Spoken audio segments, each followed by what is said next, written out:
Laura, welcome to It's Personal Stories. I'm so glad to have you here. At It's Personal Stories, we focus on the human side of leadership, the experiences, the inflection points, and personal disciplines that shape how leaders show up over time, especially as roles evolve and careers unfold across moments of growth and change.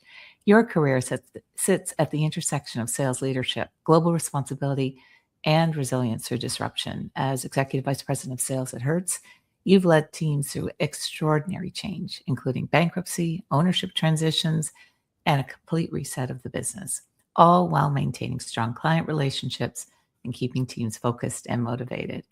What we're most interested in today isn't just the role itself, but how you've navigated that journey, how you've honed your sales craft, how you prepare and show up for clients, how you've led through uncertainty, and how personal decisions, including global mobility, have shaped the leader you are today.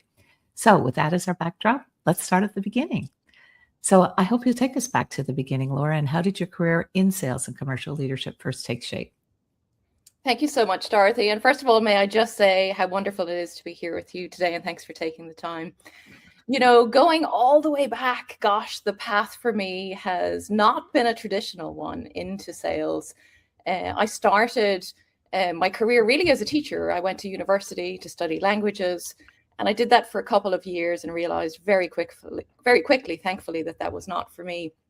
And I joined an airline about 26 years ago, and that was really the start of a long journey that was more than anything a love of travel, a love of people and customers, and that was really the path. And I joined Hertz this is my 24th year.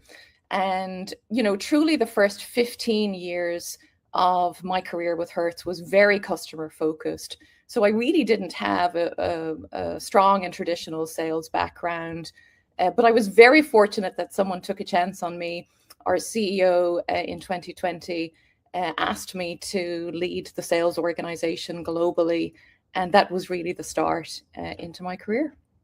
Wow. Okay. So, was that the early inflection point that really shaped how you lead today? Or maybe you could tell us a little bit more about that. You know, the inflection point for me in terms of how I lead went all the way back to my airline days, and it really is around leading with empathy.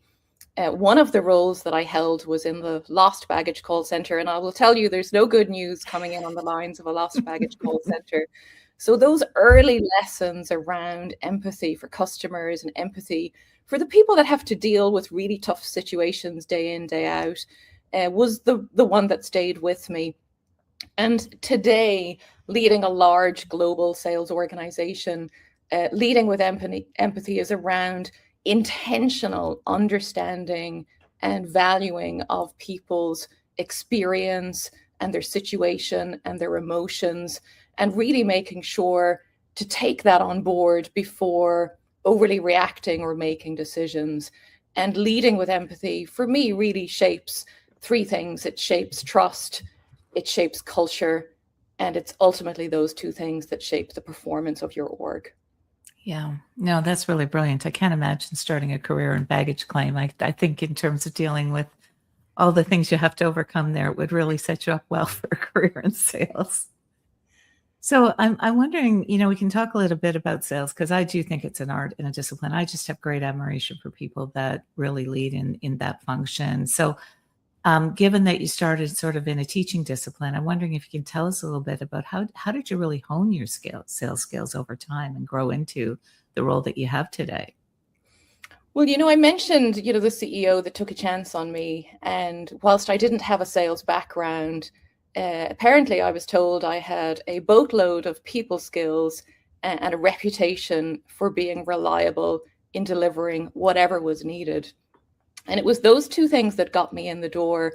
But I will say what's kept me there and what's really helped me be successful was inheriting a very talented team. And so those early days of really understanding who was doing what, who was great at what. I'm very process oriented. So all the questions around why and how and digging in and sitting side by side and spending time understanding how we were going to market and what we were selling and why we were selling it and where we were making a difference and what our share was and what the performance metrics all looked like. And that really was foundational in helping me and ultimately the teams really develop that over time. And I think bringing that into the foundation of people and relationship management and really understanding who we're working to sell to and what exactly we're trying to solve for, because sales at the end of the day is really solving problems. Yeah, no, you're absolutely right, Laura. And I do think that element of leaning into your team and actually having sort of that mentorship of them and you also extending mentorship, I think that reciprocity of learning is really an amazing skill from a leader. I'm wondering if you can identify for us about what you really believe separates somebody that's really strong in terms of sales leadership to those that are really exceptional. For me, a strong sales leader can hit numbers. An exceptional sales leader builds an engine that hits the numbers every time. An exceptional leader is one that focuses on the daily behaviors, on the consistency of that. And again, really culture. You're going to hear me talk a lot about culture. It's culture that's the performance multiplier. And so for me, that's where the exceptional comes in. Yeah, no, I agree. I'm just wondering if you can talk a little bit about your journey to selling, as you know, this business environment has been incredibly evolving. I don't know if I could come up with a better word than that at this point. So I'm just wondering, as the business environment has shifted, as has your approach to sales leadership shifted over that time? It absolutely has. I would say it's required much more listening than it has speaking over that duration, because there have been evolutions and changes. And so, across the various different portfolios I lead and across the different regions that we deal with, there are nuances and that we have really tried to pay attention to. And so it is about spending time. Virtual time is great. In-person time is even better. And we've really tried to lean into that and be with the customers that we have today, spending time with the prospects that we would really like to forge relationships and partnerships with going forward, to understand, again, not from our standpoint, from their standpoint, what do they need? Where are the pinch points? Where could we help? Where could we extend some value? Where could we get to a situation where there's, some mutual win-win? But a lot of listening and really paying attention to those details so that we can pivot and make sure that we're offering something up in that context. So I'm just wondering, as you talk about that ability to sort of learn the client's business and then look for sort of the opportunities of where you create some of that value for them, I'd like to understand how you prepare for those meetings before you go in and see that client. How do you really get best informed to deliver the right kind of conversation? Well, a lot of preparation, and my team will tell you the preparation is twofold. There's the meeting before the meeting, and then there's the meeting after the meeting. And certainly in the meeting before the meeting, and I mentioned sales really being a team sport. It's understanding the role that everyone is going to play, such that we're really well buttoned up and we know kind of who's speaking, who's keeping time, who's making notes and all the things. But the preparation really focuses on who we're engaging with, to understand who they are, understanding the company and the organization that they're part of. So a lot of detail in that regard. And certainly the other thing, which is another kind of constant focus of mine, is the debrief after around what went well, what could have been better, and how do we really make sure that we're folding that into then the next step. And that's part of course, the preparation for really the next meeting or whatever the disciplined follow-up will be.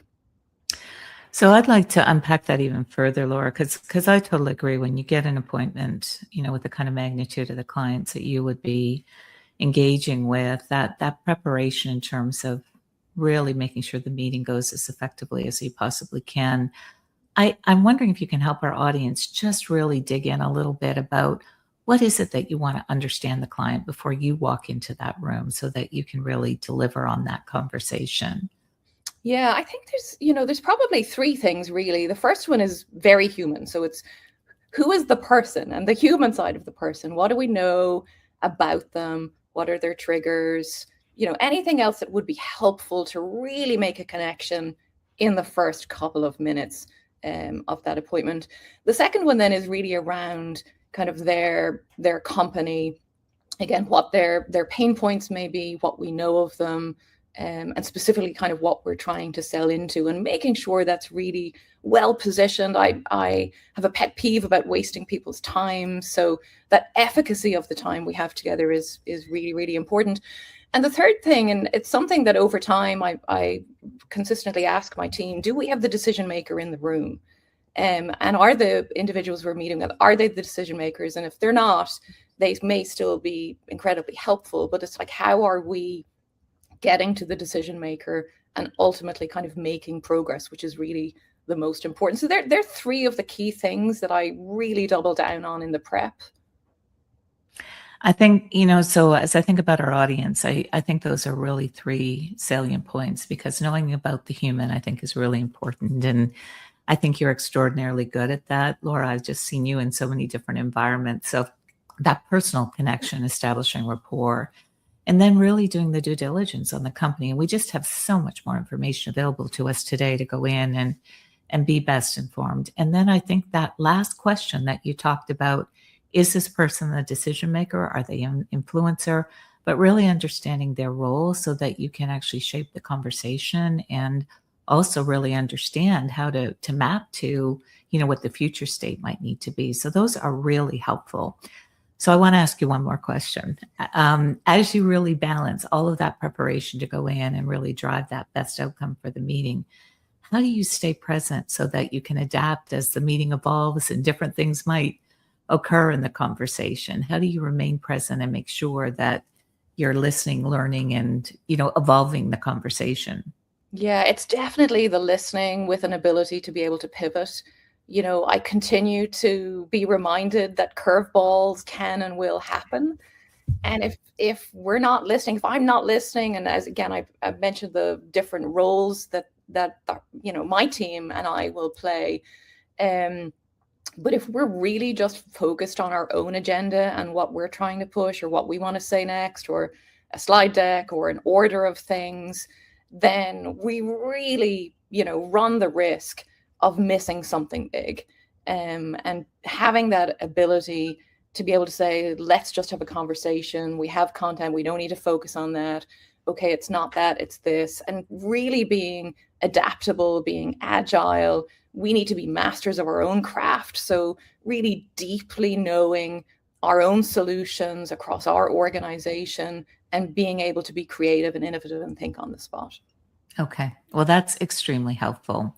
So I'd like to change topics a little bit, because I remember my first conversation with you, Laura, several years ago, when it was around GBTA, and you were meeting with all kinds of different financial players because you were going through bankruptcy. And I was just so impressed with, one, the way you were navigating all those meetings, the poise that you were delivering, because you were still balancing sort of the client side of the business, but you were also working through all of these things. So I'm just wondering if you can share with our audience, because that was quite a difficult time, I'm sure, for you. What was really hardest about leading through that period with your teams and others? It's funny. Leadership is supposed to be hard. Like, that's a core belief that I have. The notion of leading courageously, making the difficult decisions, tackling things head on, facing the brutal facts, and really putting yourself out there, irrespective of how difficult that might be and how deep you may have to go, emotionally, or mentally, and really making sure that there's a safety net for you, whether that's with team, whether that's with a mentor, one's own boss, like whatever that is.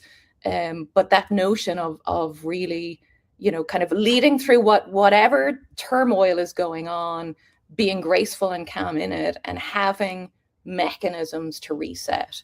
And that's a pattern that I use time and time over, and still do. Well, I had great admiration for how you balanced all of that. And you still, as I said, kept all the business pieces in such great cadence and commitment. I'm just wondering if you can share with the audience about how you managed the team through that, because I'm just certain that the uncertainty was very difficult for a lot of them, and you had to keep them all focused and prioritizing the right things. So how did you keep your team focused? I think you hit the nail on the head there. It is around prioritizing the right things, but obsession over communication. You cannot over communicate in those kind of scenarios through, deep change, and grave uncertainty. Communicate, and getting my arms, figuratively around the team globally, and sharing just enough around what they need to know to be successful themselves as leaders, and for them to have their arms around their organizations and teams equally, but really making sure that we are in lockstep, front facing, all aligned on what needs to happen next. And those time horizons in those situations can become a little bit shorter. You're kind of less long term, and these arcs might be what needs to happen next week or next month, instead of a 1 year or 3 year plan. And then really having mechanism to communicate, to check in, to measure, allowing that space for really good and healthy discussion. This notion of a trust fall, to me, is integral to that. And that's one. I've been so fortunate to be blessed with the most exceptional world-class sales leaders and individuals around the globe. And this notion of just being tight with your team, and very, very lucky to have had that. And we've each needed each other at various different points, and we're never too proud to ask for that help and to kind of take advantage of that safe space. Well, I do think that's some amazing advice. And I really like the way you framed up that short-termism in terms of really understanding sort of some of the immediate needs on the deliverability, because I'm certain through those times that you had to put some revenue on the board and really protect and defend in terms of clients potentially wondering the future health of your business too. So I just think the way you framed that up was impactful for all of us. What did you learn yourself in terms of how you show up? Was there any change that came as a result of some of these more challenging situations in your leadership? I think for me, the deep learning was, I can do hard things, and I have an enormous capacity to be resilient and very gritty. And, that as well, kind of impacting the team in the same way, and reminding them that they too have that capacity. And, you don't sometimes need to know, and you'll never know perhaps, what's coming in that more medium or longer term. But again, just having, a little bit of faith around that teamwork and tightness of it, and having shared vision for near in goals, and celebrating those wins as you go on those narrower, time horizons, really helped with that kind of circular wheel, if you will, around reminding us we can do hard things, we have great resilience, and we can still put points on the board. Yeah, well, I agree with you, Laura. I do think adversity teaches a lot about ourselves, about how strong we can be. And I do love the word that you used in terms of grit, because I do think that is a really important leadership skill in terms of powering through some of the more challenging times. So I'd like to move on a little bit, because you've made a global move, and I'm always I admire people that make those leaps like you did. So you moved from Ireland to the US, you moved your family. It was all about, a major career transition. I'm wondering if you can tell us a little bit about what that transition taught you. There probably could be a good joke that starts out by saying an Irish woman and a French man walk into a bar in Oklahoma. But more seriously, it was such a big change, such a leap. For me and the family. I had a 14-week-old baby, a 3-year-old, and to move from our very cosmopolitan life in Dublin, with lots of European city breaks that used to happen, every other weekend, to take this massive move to another continent and to kind of set up home in Oklahoma, where we really didn't know anyone. So that was brave.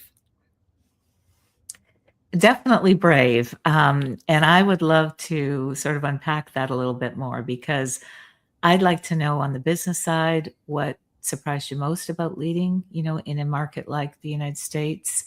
And then I'd really like to get your thoughts in terms of whether you would recommend people pursue those kinds of global opportunities from a career perspective. Yeah, so truly, it couldn't have been more different. And I will be very candid and share that those early months were quite lonely and tough, to be operating in an environment as a young Irish woman, where I probably wasn't the pick from the team that were in existence and on the ground. And in the spirit of kind of powering through and really taking control and making the most out of kind of the hand that you're dealt in those early kind of days and weeks, it became a transformative story pretty quickly. And actually, the thing that I found is that irrespective of the geography that you're operating in, people are people, and it is people that power, and it's the team that matters. And taking the time and spending the time to really know who's on your team, what's important to them, where are they at, how can I bring them with me? And I just think that's universally the same. And it for me came back to relying on the things that worked for me so successfully, leading large teams in Europe, and just applying that irrespective of the geography. And I think to the second part of the question, would I recommend it? That's a hell yes answer to that. Recommend moves, recommend global moves. One of the things that I say to people that I mentor is, when you're saying no to something, you really have to think through what you're saying no to, because the chances of someone coming back to ask you, to be considered for something else is probably very slim if you've said no the first time. And so the other piece of that is, if someone else really believes that you're the right person and you're the pick and you can do something, I think leaning into that belief for yourself is really important. And as I kind of mentioned earlier, or inferred earlier, you don't always need to know what it's going to look like or how it's going to end, but that trust that this could be a really great experience, this could be a pivotal experience, both in terms of professional opportunity as well as personal growth. I think that's amazing advice, Laura. And I have to say, I made a move at a very similar stage in life from Canada to the US. I had a 2-year-old. And the way that you talked about some of the personal challenges, because the first 3 months for me, it was a lot of really challenging myself as to whether I made the right decision. However, I do think the strength that you develop through powering through some of those things, because once you've made an international move, it's very difficult to then reverse course. So you have to figure it out and make it work. But to me, I think that really speaks to your resilience and the grit that you referenced, and the learning and the way that you were able to navigate all those things, I know, have made you into the leader you are today. I also think the advice that you offer to everyone when an opportunity is presented, to be very thoughtful about the no, because if you do choose that, it may actually limit a lot of opportunities for the future. So I do think that's really, really extraordinary wisdom to offer the audience. So thank you. So I'd like to move on, because part of the way that we developed our relationship was really through GBT and Win It. And you took the call when I asked you to join, and then you took the call in terms of really taking on a much bigger role that took a lot of time and energy. So I'd love for you to just talk a little bit about GBTA and Win It, and why this was important to you, and why you believe leaders have to get engaged with the industry in the way that you did. Yeah, thanks, Dorothy. So I, huge bias for action. I have a lot of passion, as you do too, and we've had many conversations, around the importance and the extraordinary privilege that we have to be able to help power organizations and non-for-profits forward. And I really believed in the Win It mission. And so with you and Mick and Beth and the whole crew, I mean, just the board was just phenomenal, a powerhouse of exceptional female leaders, together with male advocates who were really coming together with a shared belief that we could make a difference and really help elevate and power the progress of females through the business travel sector. So it was passion and a belief that action really matters. And I so enjoyed the work, and I so enjoyed the networking opportunities as well that brought. But more than anything, when it came down to the mentorship program, the coaching programs, and really seeing different, like, tangible examples of the difference that the organization was making, like that was the magic.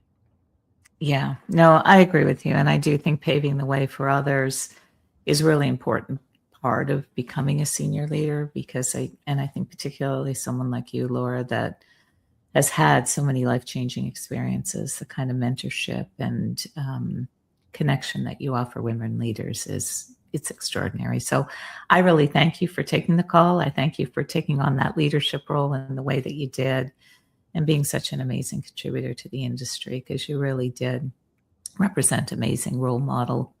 You were an amazing role model to so many of us. So thank you. Well, I had a lot of help along the way. So I have had wonderful help, wonderful mentors myself, great people who have been incredible sounding boards, people who have taken big chances on me. And you all know who you are if any of you are listening in. But yeah. And that notion as well of just deep appreciation for that and then paying it forward is important to me. Yeah, no, I absolutely agree. I think for many of us, there were others that saw things in ourselves that we couldn't necessarily see. And that is something that I think we continue to pay it forward. So I'm wondering, we're coming up near the end of the interview, Laura, and one of the things we always ask everyone who's engaging with this storytelling with us is really looking back on your life and saying, if you were sitting on that shoulder of that early 20-something self, what advice would you give to that young Laura? Oh gosh. And there's so many pieces of advice. I think just that reassurance that, like, things will work out. I really, don't think I would have done anything differently, but it's that confidence boost of, like, not overly second guessing and spending so much time maybe considering things, just kind of that, everything will work out. And the notion that just opportunity and change in particular provides, and most people don't love change, but change is the most incredible mechanism for real growth, and not being afraid of that, actually embracing it with both hands. And I think for my 20, 30, 40 and 50-year-old self, that still rings true. Yeah, no, I totally agree with you. And there's lots of change in our future, Laura. So I think as we embrace it, it continues to strengthen us and drive that learning journey. So I'd like to hone back one more time on the sales career part, because I do know a lot of our audience, if it's not a dedicated part of their role, it's certainly part of their role in terms of how they position themselves. So if you could then be on that 20-something self shoulder again and say, what do you wish you had learned sooner about building that long, resilient sales career? For me, it just comes back to team. It's team is everything, having the right talent, having them in the right seats, and then really spending that time. I mentioned this kind of notion of proficiency, but like deep proficiency in the org, in the product, in the gaps. Perhaps it's around creating a new product and opportunity. The details matter, words matter, relationships matter, and it's not one of those things on its own. It's all of it, all of the time, every day, every week, doing the prep, grinding it out, in the quiet moments, in the dark moments, on airplanes, on trains, in cars, whatever that looks like. And it is a cycle that persists and repeats, and really kind of taking control of that and driving as much energy into that to really make sure that everyone can be energized by it, including, my team, myself, and the wonderful customers and partners that we get to engage with on an ongoing basis. Well, I think the thought process about leaning into your team and that unity of prepping and working together to win. I think about a recruiter that I spoke with several years ago that talked about how athletes really make tremendous leaders because of the discipline of sport and the requirements of leaning into your team in a powerful way. And I think you've represented that in an amazing way, Laura. And I do think just the level of professionalism and the way you approach the preparation and the discipline for me is something that I think has always distinguished you. And I think it's something from our audience point of view to really learn from you as to how you go to market, because it's how you go to market as an individual. It's how you go to market as a professional. And it's also how you represent yourself to your team. So I thank you for sharing so much in terms of the journey for you and just all the learnings that you've had in terms of imparting those to our audience. So thank you. Thanks so much, Dorothy. It's really been a pleasure to spend time with you today. Yeah. I appreciate you tell the story. Yeah, no, thank you. And so if I may, I just would like to again thank Laura. I really do think she's offered us a lot in terms of how she has invested in her teams, her journey, and really the industry and through very challenging times, and has done it with grace and poise. And, you've been at Hertz for a very long time, Laura, so that's a real credit to the kind of value that you bring to your organization. So I really appreciate everything that you have shared with us today.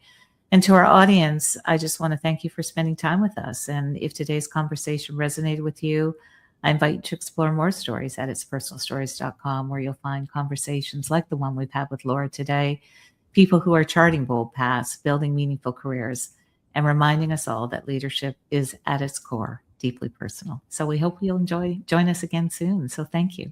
And thank you again, Laura. Thanks, Dorothy.